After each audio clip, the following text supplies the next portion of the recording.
One of the things that, since we want to maybe tie some threads together and to talk about interrelationships between each of your practices and activities, is the question of survival, I think. You are all committed to the survival of others, perhaps even to the extent of putting their survival before yours. And so that's one issue that I'd like each of you to address in terms of how the question of survival in terms of your distinct practices, since you come from different fields. And also the question of sustaining your distinct commitments, because I think that one of the questions that I've had, and I think many others have, are the question of sustainability. Rick Lowe talked about it a little bit in relation to Project Row Houses, and that's come up to a certain extent as well. How do each of you sustain your commitments? Is it passion, as Chido was talking about? Is it a question of supporting others in their survival in their distinct situations? And then finally, talk about the question of connecting the local, the regional, the national, and the global. Each of you are doing this in your own distinct ways. Chido is discussing how she is working in different cities in terms of mushroom growing and facilitating the survival of orphans. Christoph in terms of Gazi and Hamburg, and so on and so forth. So, do you want to start, perhaps?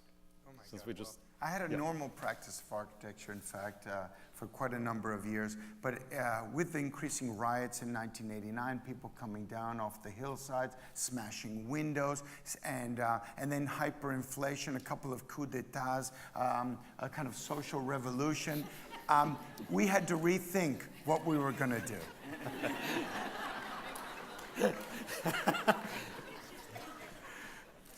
So we really started to work as an NGO and created an NGO called Caracas Think Tank, based only for Caracas.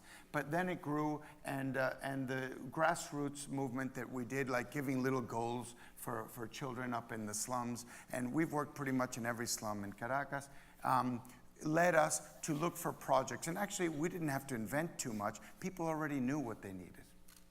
Kenneth, you talked about horizontality as well as social tragedy, and I think that was quite beautiful. And I think horizontality is one of the things that I think we're also looking at. And so maybe you can also talk a little bit about those, the interrelationship between social tragedy and thinking in terms of horizontality as well.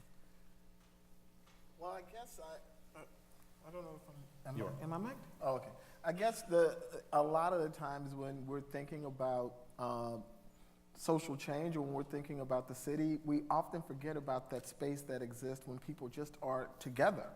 And so I just wanted to make sure that that element was as here as any element around a physical structure or around, it's like, I think the studio's practice is really interested, one, in affect and like how people like impact each other just by virtue of the situations that we find ourselves in.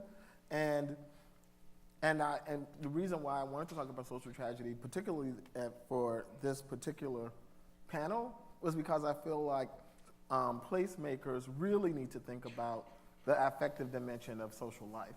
And what does it mean to have your placemaking try to attend to when people's interactions with each other have been so damaged by external influences that it actually can make a place more vulnerable, more fragile. So those are some of the reasons why I decided to point at social tragedy and point at horizontality. And design is the instrument of, at least one of the instruments that you utilize in this process. Well, I think, yeah, like using design methods and design thinking to try to grapple with these things, but also, you know, artistic thinking. We talk with philosophers as much as we talk with designers to try to like wrap our minds around aspects of the social that don't necessarily make it into everyday discourse in terms of how people are conceiving of the city or how people are conceiving of the place. And so, yeah. Thank you. Christoph, in terms of any of those issues or something else? Yeah. Any of those issues? That's a hard one. Well, I mean, I thought well, I provoked you with this the last picture to ask me why. Yeah. I wanted dirty- to emphasize the negativity, you know. I think The we negativity hear a in lot terms of, of- in terms we of hear a lot protests of and positive talks here, Yeah. and it's very important. But also you have to remember that every production of desire starts with a no, and we need a lot of no in a situation. Like when I look at this city, I think, why don't people say more no here, you know? Yeah. Okay, but you How said do you no, survive? but how do you, I mean, okay, then how do you maintain a sustained engagement with saying no? Yeah, I mean, that's the problem. Yeah, being paid for saying no is not so easy. So I have to be paid for other instances where I can say yes. Yeah, a little. Yeah, please. Yeah. Yeah, I don't think it's a time for no's. I think that time was in maybe the 60s, No. and maybe it was another time. I think and wait, I'll tell you Okay. why. We made a T-shirt in the beginning, 2001, said the No Manifesto. You know, Chavez was all about sí and no. If you want him to stay or to go, right? And I really believe it's a time for the yes. It's problems are not problems, but opportunities. And I think that we need to really see things in a more positive light. And we need to merge maybe that kind of Marxist ideal of resistance and merge it into a kind of new 21st century position. Yeah, I mean, I think both of you are touching on truths, but I would like to give the floor to Chido, because we're running out of time. Yes. Well, I was just thinking, okay, men are doing their thing now. Again.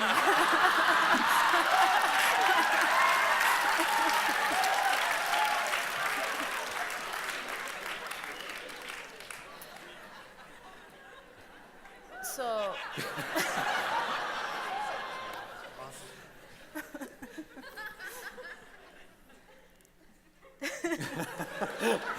Well, you- let me, I mean, seriously, I mean, what I said in my, you're a very inspirational person. I think to many people, how do you remain engaged, particularly now that you're sort of traveling globally and you're now a public figure? How do you remain your commitment? so for me, this is why one of the most important things that I want to give to the young people that I'm working with and to a lot of people that I interact with is really knowing self for what you are, not for what the outside makes of you. And if we can cultivate this, then also a lot of the problems, for example, a lot of the problems in leadership would be very different today if we can teach proper communication, proper expression, but also really a belief in self that you can be in a crowd, but you're not scared to walk alone. Not because you just want to be a rebel, but because you have something that you believe in.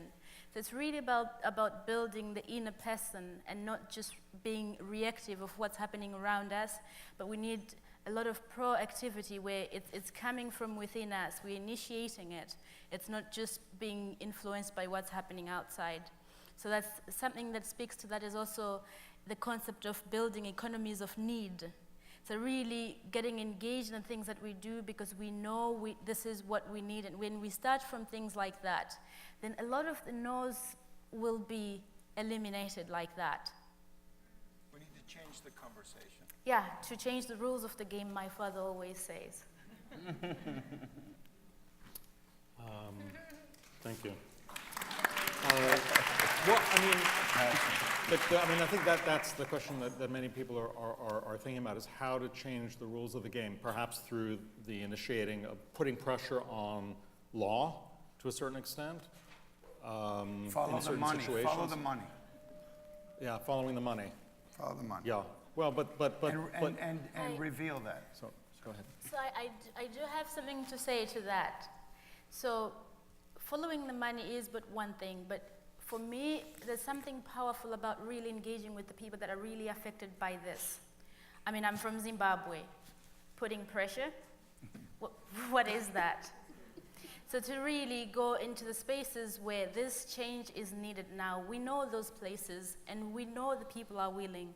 When we can change our communication, when we can change who we engage with, you go and talk with a big guy, they have a full stomach, they don't care. It's about really engaging the people and activating that power within them to say, you can do it, and the world needs you now. When we can make them believe in that, then they will make different choices. When these big guys want to have discussions, they can spend their whole lives having that, but people will do things with or without them. This is, for me, really the changing of the, changing the rules of the game, saying, I'm not going to come to you because you're the big boy. I'm going to come to the people that need to make the change now, and they are there.